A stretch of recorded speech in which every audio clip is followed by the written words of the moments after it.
الله. السلام عليكم ورحمة الله وبركاته. اللهم صل وسلم وبارك على سيدنا محمد وعلى آله وصحبه وسلم. يا صباح السعادة، يا صباح الهنا على حضراتكم، صباح الورد والنشاط، صباحكم معطر بذكر الله. اذكروا الله وصلوا على الرسول عليه أفضل الصلاة والسلام. فيديو النهاردة فيديو حلو جدا، هنتعلم فيه ازاي نستغل كل حاجة، نستفيد من كل حاجة. زي ايه؟ زي مثلا قشور الحاجات اللي احنا بنستعملها في المطبخ يوميا، زي قشر البيض، زي قشر الطماطم اللي بنصفيها، زي قشر البطاطس، زي قشر الموز. كل الحاجات دي نقدر نستفيد بيها. طب هنستفيد بيها بايه يا لولو؟ تعالي معايا، خليكي معايا النهارده ان شاء الله. في الفيديو هقولك ازاي تستفيدي. اولا قشر البيض هنعمل النهارده منه خلطة حلوة جدا هتعجبكم جدا، جربوها. الناس اللي هي بتحب تغسل الطاسات بتاعتها اللي بيبقى عليها حاجات سمرة من بره، طبعا بمرور الوقت بتجيلها حاجات سمرة من بره، عايزة تنضفيها وتشيل الحاجات دي كلها. هقولك على خلطة حلوة جدا بقشر البيض وما عادش ترميه تاني. اولا قشر البيض مفيد جدا للزرع. لو انت حضرتك عندك زرع في البلكونة، تقدري تمسكيه تسيبيه ينشف شوية، بعدين تكسريه وتقلبيه على التراب بتاع الزرع بتاعك في قصرية الزرع. بيدي كالسيوم للزرع كويس جدا، وبيفيد جدا التربة بتاعة الزرع. ما عادش ترميه في الزبالة تاني. الحل التاني اللي احنا بتستفيدي ازاي بالقشر البيض. هتجيبي قشر 5 بيضات، تحطيه في الخلاط، عليه نص لتر من المية، عليه بشر صابونة، أي صابونة حضرتك عندك. آه، الخلطة دي جميلة جدا، مجربة لتنظيف الطاسات. تمام. بعد ما نحط الصابونة هنحط معلقة كبيرة من الكربونات، اللي هي بيكربونات الصوديوم، معلقة كبيرة من السكر. نضربها كويس في الخلاط، بعد كده نحطه في علبة بلاستيك أو أي حاجة. هيبقى عامل زي المعجون كده.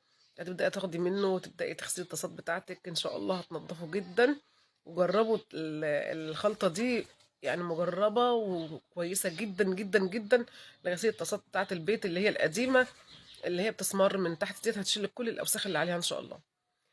في نقطة عايزة أقول لحضراتكم عليها، وهي إن طاسة الزيت نفسها ما ينفعش إن أنت تسيبيها في الفرن البوتاجاز. دي يعني مشاعة في كل البيوت. مفيش بيت ما بيعملش الحركة دي، مفيش ست بيت ما بتعملش الحركة دي.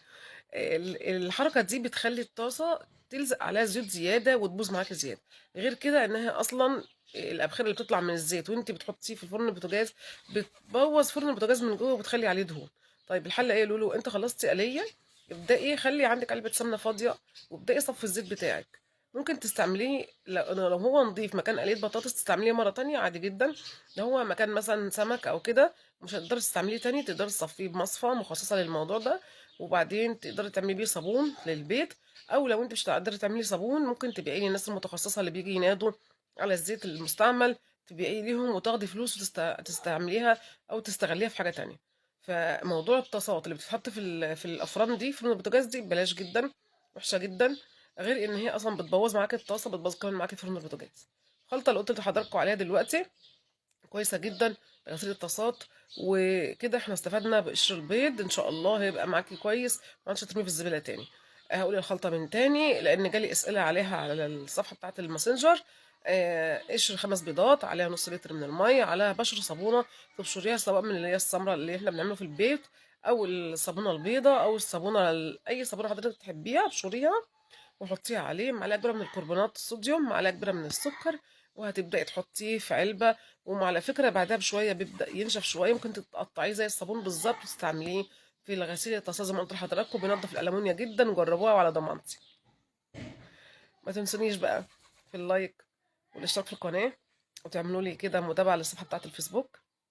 بشكر كل التعليقات اللي بتجيلي، بشكر حضراتكم جدا. السؤال بتاع المره اللي فاتت، سوره النمل بتاع الحلقة اللي فاتت، هي سورة النمل اللي ذكر فيها بسم الله الرحمن الرحيم مرتين. السؤال بتاع النهاردة قصة حلوة جدا قرأتها. الرسول عليه الصلاة والسلام سمي بنته السيدة فاطمة على اسم مين؟ ومن هي السيدة اللي قلع الرسول عليه الصلاة والسلام عبايته وحطها عليها ودخل معاها القبر؟ من هي السيدة واسمها ايه وتبقى له مين؟ يا ريت الناس تشوف السؤال وترد عليه في التعليقات. ان شاء الله اجيبكم على السؤال الفيديو الجاي. وعلى فكرة قصة حلوة جدا هبقولها لكم ان شاء الله. السلام عليكم ورحمة الله وبركاته.